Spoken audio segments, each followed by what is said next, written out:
우리 옆에 분과 인사하겠습니다. 주님의 평강이 함께 하시기 바랍니다. 한 번 더 인사하겠습니다. 예수님 덕분에 행복하시기 바랍니다. 우리 영상으로 예배 드리는 분과도 인사하겠습니다. 주님의 평강이 함께 하시기 바랍니다. 지난주에 여러분들이 많이 작정해 주셔서 770여 명이 넘는 분들을 작정해 주셨어요. 입 벌리시는 분도 계시지만 사실은 그래도 우리가 500여 명 나오니까 2명씩 쓰면 1000명 정도 되지 않을까? 그럼에도 불구하고 많이 작정해 주셨는데요. 이제 3가지는 하시라고 그랬잖아요.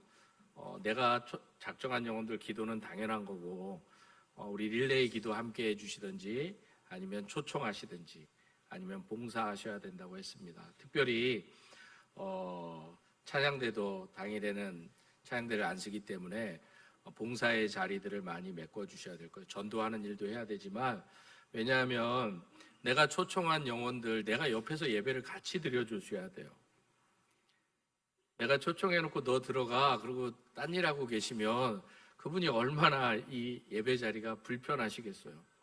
그러니까 초청하시면 내가 만약에 봉사를 하거나 그러면 다른 분들한테 부탁을 드려서라도 이분이 손님으로 왔는데 옆에 같이 앉혀서 예배에 함께 할 수 있도록, 편안한 가운데 예배 잘 드리실 수 있도록 여러분들이 끝까지 기도해 주시고 협력해 주시면 감사하겠습니다. 기도하겠습니다. 오늘도 살아 역사하시는 거룩하신 아버지 하나님, 부족한 종이 말씀을 전합니다. 종의 모습은 감추어 주시고 주님의 말씀만 선포되게 하여 주시옵소서. 예수님의 이름으로 기도드립니다. 아멘. 그리고 참 한 가지, 우리가 50일 선포 주일날부터 이 기간에 오신 분들은 초청주일날, 환영주일날 못 오셔도 전도하신 겁니다. 이 기간에, 우리 행사에. 그러니까 그날 당일날 미리 등록해야 되는 분들도 있잖아요. 교회 오셔야 되는 분들, 예배 오셔야 되는 분들, 이런 분들은 잘 새가족부에 말씀하셔서 당일날, 그날은 못 오시더라도 선물을 받아가시면 되겠습니다. 헬린 아우엔의 상처 입은 치유자라는 책에 이런 글이 있습니다. 하나님은 우리의 상처마저 치유의 도구로 사용하신다. 회복은 상처의 부재가 아니라 상처 속에서 빛나는 하나님의 임재다.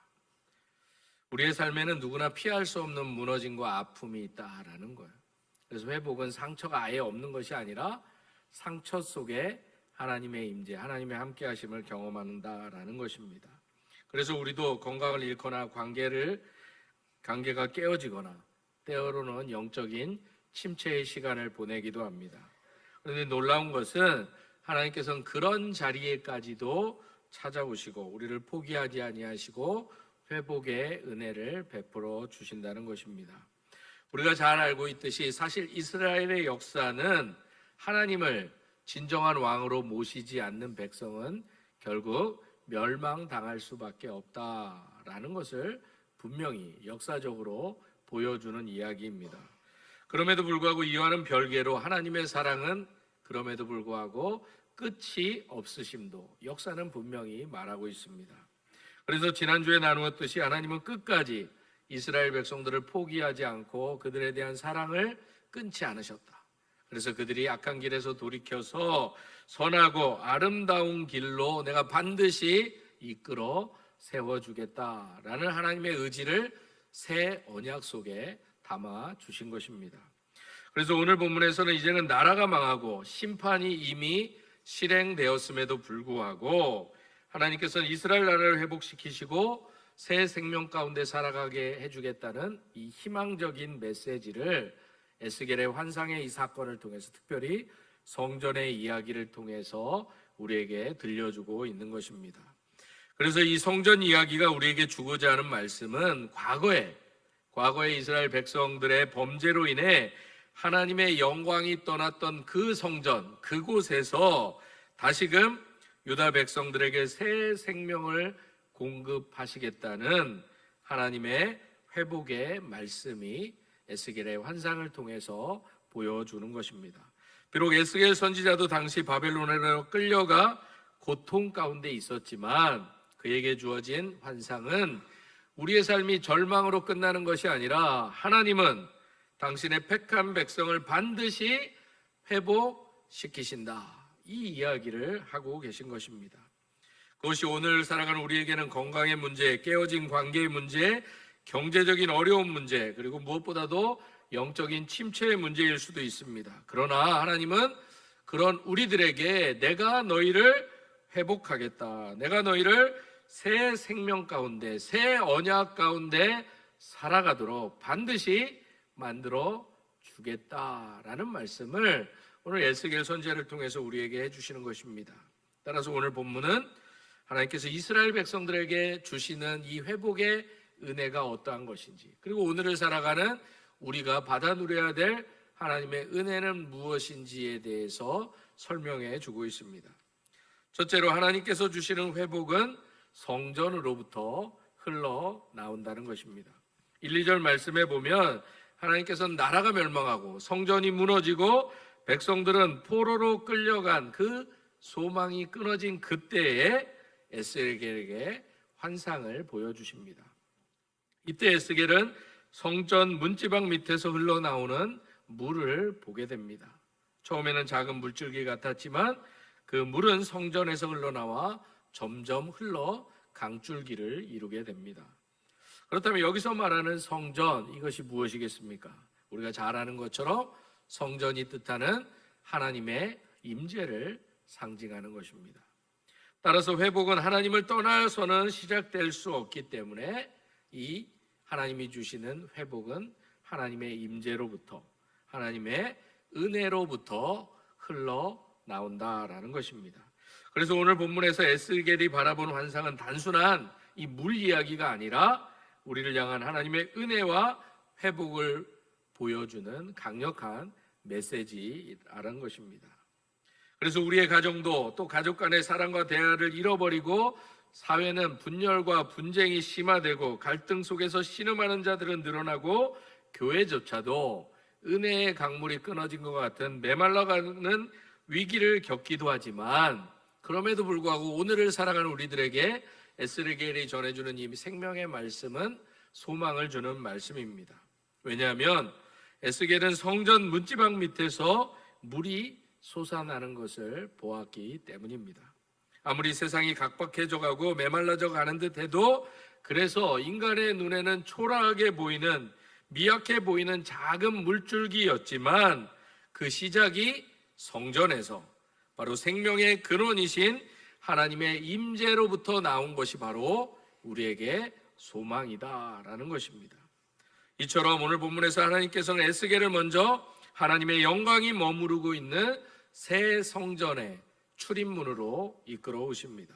그리고 이 성전에서 과거 유다 백성의 죄악으로 인해 떠나가셨던 하나님의 영광을 경험케 하십니다. 사실 한국 기독교 초기 1907년에 평양에서 일어난 대부흥운동도 크게 시작된 운동은 아니었습니다. 몇 명의 교육자들과 성도들이 모여서 회개하며 기도로 시작했던 운동이 평양 대부흥운동의 시작입니다. 그러나 그 작은 기도가 마침내 조선 땅, 이 한반도 땅 전체를 뒤흔드는 영적 대각성 운동으로 퍼져나가게 된 것입니다. 따라서 오늘 본문의 말씀처럼 성전 문지방에서 흘러나온 작은 물줄기가 결국에는 하나의 사람을 살리고 이스라엘 나라를 살리고 온 열방을 살리는 은혜의 통로가 되었다라는 것입니다. 이처럼 하나님 앞에 무릎을 꿇은 그 자리, 예배의 자리, 기도의 자리에서 회복되는, 하나님이 계신 그곳에서 회복이 시작된다라는 것입니다. 우리가 예수사랑 큰 잔치를 통해서 릴레이 기도를 하는 것, 이들 영혼을 품고 기도하는 이유도 바로 여기 있다라는 거예요. 그들에게 은혜의 회복, 구원의 역사는 하나님의 임재로부터 시작되어야 하기 때문인 것입니다. 우리가 그렇게 예배하며 기도로 나아갈 때 우리 인생의 마른 땅도, 우리의 영적인 갈급함도 하나님께서 부어주신 은혜로 회복되게 된다라는 것입니다. 둘째로 하나님이 주신 회복은 점점 더 깊어지는 은혜다라는 것입니다. 오늘 보면 3절과 5절의 말씀에 보면 에스겔이 본 물은 처음에는 발목에 차오릅니다. 그리고는 무릎으로, 다시 허리로, 다시 마지막으로는 헤엄칠 만한 물로, 그리고 넘지 못할 강물로 변해가는 것을 보게 됩니다. 여기서 우리가 주목할 단어가 있는데 바로 물의 양을 표시한 일천척이라는 단어입니다. 이 단어가 무려 4번이나 반복이 되었다라는 것입니다. 척의 단위는 원래는 히브리 언어로 암마라는 단어인데 우리가 한 번쯤 들어볼 규빗, 한 척을 한 규빗이라고 하는데 한 규빗은 42cm에서 52cm 사이를 뜻하는 측량을 다투는 단어입니다. 이것이 4번 반복됨으로 말미암아 한 척이 450m에서 520m 정도 되기 때문에 1.8km에서 2km까지 성전에서 나온 물이 그렇게 흘러내려가 큰 강물을 이루었다라는 것입니다. 그런데 그렇게 흘러나온 1천척이 처음에는 발목에 잠겼고, 두 번째는 무릎에 잠겼고, 세 번째 3천척일 때는 허리까지 차오르고, 마지막 4번째는 건너지 못할 강까지 채워졌다라는 것입니다. 정리하면 1천척은 대략 450m 정도의 거리를 나타내지만 에스겔은 이 단어를 통해서 물리적 거리가 아니라 하나님의 은혜가 점점점 차고 넘친다라는 것을 보여주십니다. 점점점 커져서 결국 모든 생명을 솟원케 하는 강으로 변화된다라는 것입니다. 이처럼 하나님의 은혜는 머물러 있는 것이 아니라 우리 삶 속에서 더 흘러 넘치게 된다라는 것입니다. 그럼에도 불구하고 하나님의 은혜와 회복도 처음에는 발목부터, 작은 변화로부터 시작된다라는 것입니다. 그런데 놀라운 것은 그 은혜가 멈추어지지 않는다. 점점 더 깊어지고 결국 우리를 완전히 덮을 정도로, 우리를 완전히 잠길 정도로 하나님은 그 은혜를 부어주신다라는 것입니다. 마치 우리가 수영을 배울 때 생각해보면 처음에는 얕은 물에서 배웁니다. 발만 담그고 발차기만 합니다. 하지만 거기에 머물러 있으면 절대 우리가 수영을 할 수도, 수영의 기쁨을 누릴 수도 없는 것과 마찬가지다라는 것입니다. 그렇다면 여러분들은 지금 어느 정도의 은혜의 강물에 발을, 허리를, 무릎을, 아니 몸을 담그고 계십니까? 여러분들은 발목입니까? 무릎입니까? 허리입니까? 그런데 여기서 중요한 것은 우리의 신앙이 발목과 무릎에 머물러서는 안 된다라는 것입니다. 왜냐하면 하나님은 우리를 점점 더 깊은 곳으로 우리를 몰아가시고 흘러가게 하시기 때문입니다. 누가복음 5장 4절에도 예수님께서는 깊은 데로 가서 그물을 내려 고기를 잡으라고 분명히 말씀하셨습니다. 이러한 초대처럼 우리에게 더 깊은 순종과 헌신으로 들어가도록, 그래야만 하나님이 주신 은혜를 발목과 무릎에서만 누리는 것이 아니라 허리에서 온몸으로 하나님이 주신 은혜를 누릴 수 있다라는 것을 말씀해 주고 있는 것입니다. 마지막으로 다시 1천척을 측량하는데 이제 그 물은 에스겔이 건너지 못하는 강이 됩니다. 이처럼 세 번째로 하나님이 주신 회복은 이제 말씀에 나타나 있듯이 죽은 것까지도 다 살려내는 은혜로 퍼져간다라는 것입니다. 오늘 6절에서 12절 말씀은 그렇게 큰 강물이 흐르고 흘러서 어떤 놀라운 역사를 가져오는지를 분명히 말해주고 있습니다. 그런데 놀라운 것은 그 강물이 흘러 죽은 바다를 만나는데 그 강물이 죽은 바다를 살려낸다라는 것입니다. 여기서 사이는 우리가 잘 알고 있는 그대로 죽음의 바다입니다. 염분이 높아서 어떤 생명체도 살 수 없는 사해, 죽음의 바다를 뜻합니다. 그런데 더 놀라운 것은 하나님의 성전에서 흘러나온 이 강물이 이 죽은 바다로 들어가자 그 죽은 바다가 살아납니다. 바다가 더 큰데 작은 물줄기를 이뤘던 이 강물이 바다로 흘러가자 거대한 바다가 살아나 버렸다라는 것입니다. 각종 생물이 번성하고 어부들이 그곳에서 죽은 바다에서 다시 고기를 잡기 시작했다라는 것입니다. 이처럼 하나님께서 주시는 회복은 단순히 위로받는 수준, 단순히 모면해내고 잠시 잠깐만 거쳐가는 위로가 아니다라는 것입니다. 오늘 본문의 말씀처럼 죽은 것을 살리고 없던 것을 있게 하고 황폐했던 것을 온 열매와 나무가 풍성한 동산으로 바꾸어 버리는 놀라운 능력이다라는 것입니다. 이처럼 성전 문지방에서 흘러나온 그 강물, 그 작은 강물은 결국 그 은혜가 깊어지고 흘러넘쳐 온갖 식물과 나무들을 살려내는 큰 강물로 변화된 것입니다. 그래서 오늘 본문은 앞에서도 이야기했듯이 단순한 환상의 이야기, 물의 이야기가 아니라 하나님이 우리를 절망에서 소망으로, 죽음에서 생명으로 바꾸는 회복의 역사를 기록하고 있는 것입니다. 혹시 여러분들 중에서도 이제는 끝이다 라는 절망의 순간을 경험해 보신 분들도 있을 것입니다. 아니, 지금이 그런 죽음의 바다 앞에 서신 분도 계실 것입니다. 의사의 진단 한마디 때문에 여러분마저 또 여러분 가족 모두가 다 무너내려지는 삶을 살아가는 분도 계실 것입니다. 오랜 관계가 깨어져서 다시는 화해할 수 없다는 생각으로 절망하시는 분들도 계실 것입니다. 실패와 경제적인 어려움 앞에 좌절하고 더 이상 일어설 수 없다고 생각하시는 분들, 또 생각했던 분들도 계실 것입니다. 이것이 오늘 성경에 나타난 죽음의 바다 앞에 선 우리의 모습이다라는 것입니다. 그런데 6절 말씀에 보듯 성전으로부터 시작되어 흘러나온 이 회복의 강은 절망을 소망으로 분명히 바뀌어집니다. 그러나 사람의 눈에는 끝처럼 보이는 그 자리가 하나님의 눈에는 새로운 시작의 자리가 된다라는 거예요. 여러분들이 서 있는 그 절망의 자리, 그 죽음의 자리가 하나님께는 새로운 시작의 자리가 된다라는 것이에요. 이것을 우리가 믿음의 눈으로 바라볼 수 있어야 된다라는 것입니다. 우리가 겪어온 실패의 경험들과 경제적인 어려움과 인간적인 관계의 단절, 영적인 피폐가 그 어느 것도 하나님 앞에서는 끝이 아니다라는 사실입니다.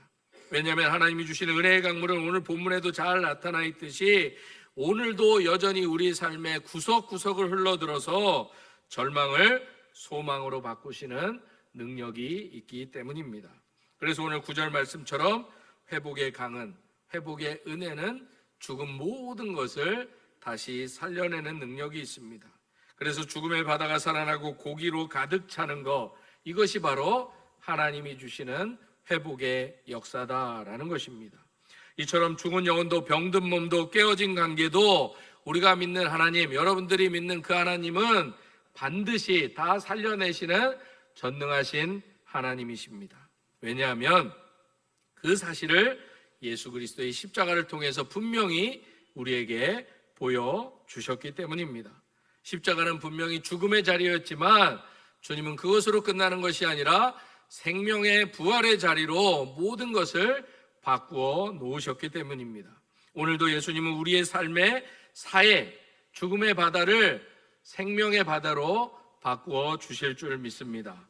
오늘 각자의 삶에 놓여있는 절망과 아픔의 사해 바다 앞에 있다면 오늘 예스겔에게 주시는 이 선포의 말씀이 저와 여러분에게 주시는 말씀이 되기를 소망합니다.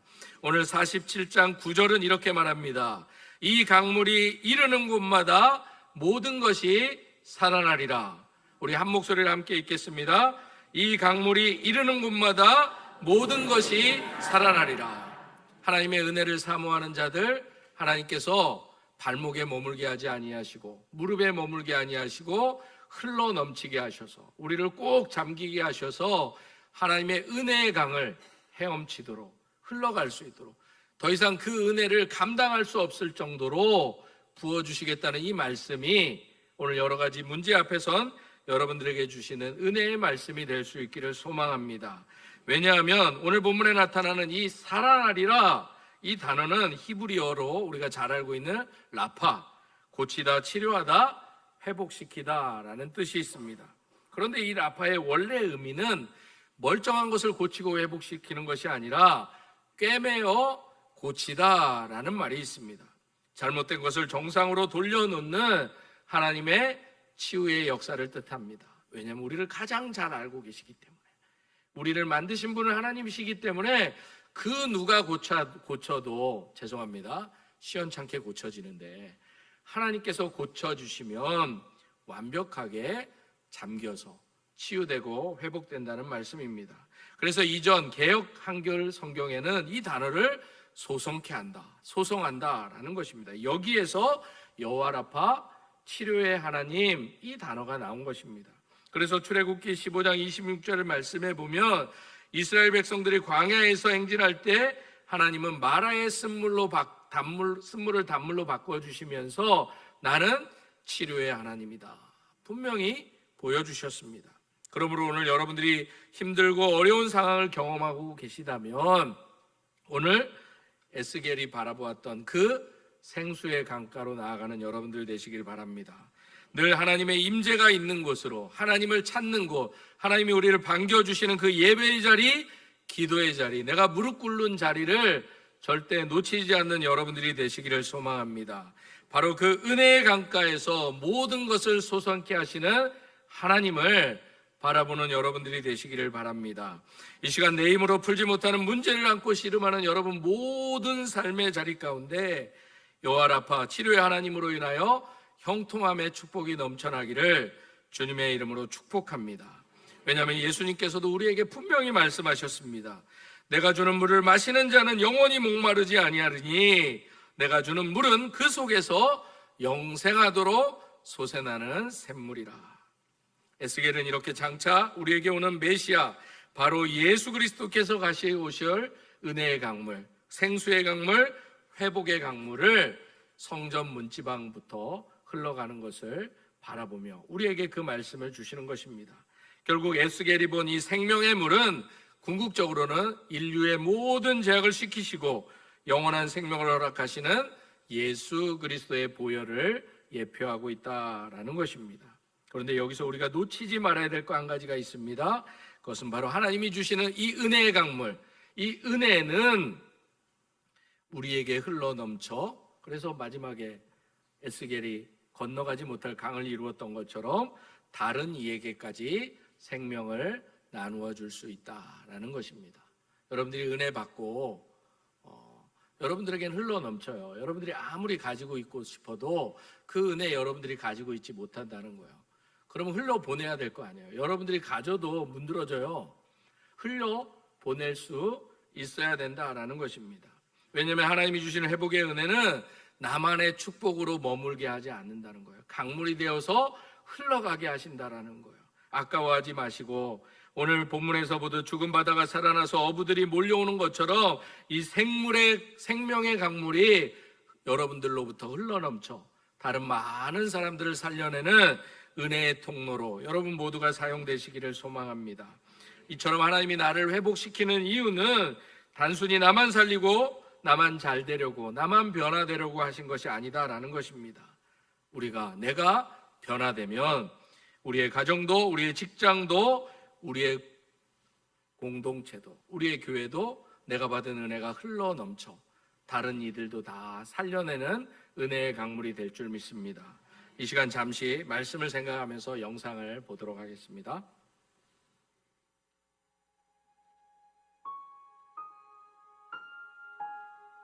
쉼터예요. 그냥 편하게 있을 수 있는 곳. 저에게 있어서 가족은 눈물로 표현할 수 있어요. 제 목숨을 정말 바쳐도 아깝지 않은. 사랑한다는 말을 이렇게 말로 직접 한 지는 좀 오래된 것 같고요. 큰아이하고 남편한테는 최근에는 한 적이 없는 것 같고, 사랑한다는 말을 수시로 하는 편이거든요. 남편 있습니다. 예, 남편이 믿지 않고 있고요. 아들은 교회는 나가는데 아직 사실 누구가 안 믿는다라고 말하기 어려울 정도로 저희 가족들은 다 안 믿으시거든요.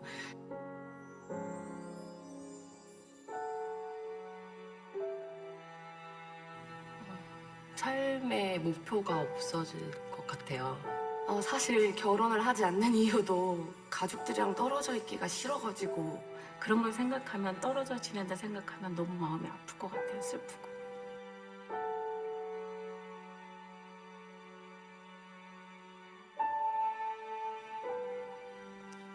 있을 수 없는 일이라고 생각해야죠.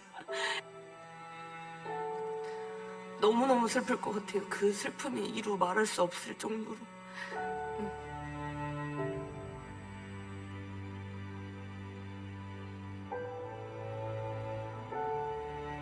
오빠, 내가 만난 신실하신 하나님, 내가 실수하고 넘어져도 항상 일으켜 주셨던 하나님을 오빠도 같이 만나서 하나님을 바라보며 살아갔으면 좋겠어. 우리 사랑하는 아들 태웅이와 우리 남편 당신과 태웅이도 하나님의 그 사랑을 받았으면 좋겠고 하나님 앞에 정말 귀한 일꾼으로 세워지는 게 제 소망이고 바람이에요. 내가 얼마나 목소리가 이렇게 안 나올 때까지 기도했는지 엄마 아빠랑 내 동생을 아니까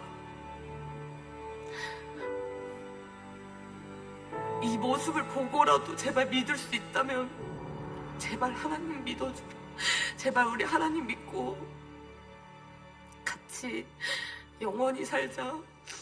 우리 이 땅에서의 삶이 끝이 아니니까 우리 제발 하나님 믿고 영원히 같이 살자.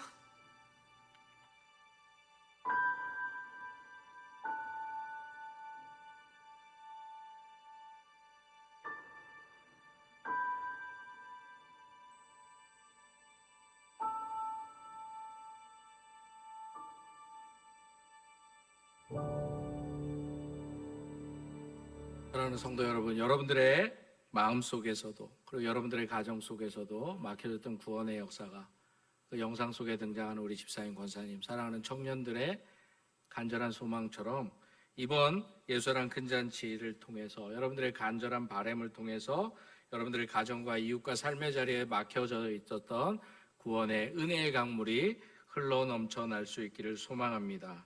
분당 우리 교회 어느 성도님께서 이런 글을 남기셨어요. 제목은 불편하고 부담스러운 새생명 축제라는 글입니다.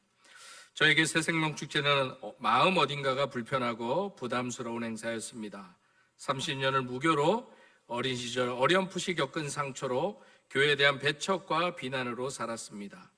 어린 시절 친구 따라갔던 교회에서의 아픈 기억과 종종 미디어에서 접했던 신앙인들의 위선적인 모습들이 제 마음에 교회와 기독교인들에 대한 불편함과 불신을 크게 자리 잡게 했습니다. 그런데 지금의 남편을 만나 결혼 전 연애를 할 때 그는 교회를 다니고 있었습니다. 그는 저에게 교회에 같이 가자고 강요한 적이 한 번도 없었습니다. 단지 매주 주일이면 교회에 가고 기도하고 신앙의 모습을 삶으로 보여주었을 뿐입니다. 그런 그의 모습에 호기심도 생기고 왜 그렇게 하는지 궁금하기도 했습니다. 결혼을 앞두고 처음으로 교회를 함께 가게 된 날이 바로 새생명 축제였습니다. 그날 남편은 저를 청년부와 다락방 식구들에게 소개했고 모두 반갑게 맞이해 주었지만 저는 마음이 찌릿하고 불편했습니다. 마치 새로운 공동체 속으로 억지로 들어가는 듯한 아직 준비되지 않은 제 마음을 들여다보는 듯한 낯선 경험이었습니다. 교회에 나간다고 해서 바로 신앙이 생긴 것은 아니었습니다. 저는 여전히 교회에 다니는 것이 낯설었고 기독교 신앙은 제게 부담스럽기만 했습니다. 그러나 시간이 지나며 제 삶 속에서 크고 작은 어려움들을 마주할 때 제 능력으로만 사는 삶이 한계에 부딪히는 것을 느끼게 되었습니다. 그때 하나님께서 저를 조금씩 붙들어 주셨습니다. 돌이켜보니 하나님은 재촉하지 않으셨습니다. 제가 스스로 깨닫고 제 발로 걸어 들어오기를 기다리셨습니다. 그 기다림 속에서 저는 아주 조금씩 마음을 열었고 남편이 믿는 하나님이 누구이신지를 알게 되었습니다. 이제 교회를 다닌 지 1년이 조금 넘은 초신자입니다. 아직 많이 부족하고 넘어지기도 하지만 분명한 것은 제 안에 예수님이 계시고 그분의 은혜가 제 삶에 있다는 것입니다. 저는 이제 더 이상 불편하고 부담스러운 마음으로 교회에 나가지 않습니다. 오히려 하나님께서 주신 은혜와 평안을 누리며 저와 같은 마음으로 교회 밖에 있는 분들에게 이 은혜를 전하고 싶습니다. 특히 예전에 저와 같은 마음의 태신자들을 만난다면 그들을 이해하고 응원할 수 있을 것 같습니다. 하나님께서 제게 하셨던 것처럼 재촉하지 않고 기다려주며 삶으로 보여주고 싶습니다. 이 태신자의 고백이 이번에 전도하는 우리의 기다림, 우리의 고백되기를 소망합니다. 이 아내분의 고백처럼 하나님께서 주시는 회복은 단순히 소모적이고 낭비적이고 기다리는 것만이 아니라 나만 다시 일어서는 것으로 끝나지 않습니다. 하나님의 은혜는 우리의 삶을 새롭게 하실 뿐만 아니라 우리의 가족도 우리의 이웃도 함께 열매 맺게 하실 것입니다. 왜냐하면 오늘 본문 12절은 분명히 우리에게 말합니다. 강 좌우가에는 각종 먹을 과실나무가 자라서 그 잎이 시들지 아니하며 열매가 끊이지 아니하고 달마다 새 열매를 맺으리니 그 물이 성소를 통하여 나옵니다. 그 열매는 먹을 만하고 그 잎사귀는 약재료가 되리라. 이처럼 회복의 은혜는 끊임없이 열매를 맺습니다. 그래서 오늘 본문은 달마다 새 열매를 맺는다고 말합니다. 우리의 신앙은 주일 예배만 머무는 것이 아니라 가정과 직장과 학업과 인간관계 속에서 매일 열매를 맺게 됩니다. 왜냐하면 하나님이 부어주시는 은혜는 차고 넘치는 은혜이기 때문입니다. 또한 회복의 은혜는 치유의 역사로 나타납니다. 그래서 오늘 본문은 그 잎사귀는 약 재료가 되리라 라고 말씀합니다. 은혜 받은 성도의 삶은 자신만을 위한 삶이 아니라 다른 사람을 살리는 치유의 삶이 되기 때문입니다. 여러분들의 친절한 말 한마디, 기다려주는 말, 진심 어린 기도, 작은 나눔과 섬김이 누군가의 영혼을 하나님의 능력으로 치유하게 될 것입니다. 이처럼 회복의 은혜는 다시금 우리 공동체를 살리게 됩니다. 오늘 본문의 말씀처럼 나무가 강 좌우편에 빽빽이 자라나는 모습은 개인에게만 주어지는 은혜가 아니라 공동체적인 은혜를 우리에게 보여줍니다. 한 그루 나무만 있는 것이 아니라 숲을 이루듯이 우리 도원동교회 전체가 은혜의 나무가 되기를 소망합니다. 바라기는 하나님이 주신 은혜로 회복된 여러분 한 사람이 이제는 여러분들의 가족을 살리고 이웃을 살리는 바로 하나님의 은혜의 강에 뿌리 내린 거룩한 나무가 되시기를 주님의 이름으로 축복합니다. 그런 의미로 이렇게 저를 따라 결단하면 좋을 것 같습니다. 은혜의 강물이 이르면 절망은 소망으로 바뀝니다. 은혜의 강물이 이르면 죽음은 생명으로 바뀝니다. 은혜의 강물이 이르면 나의 회복이 이웃의 회복으로 흘러갑니다. 기도하겠습니다.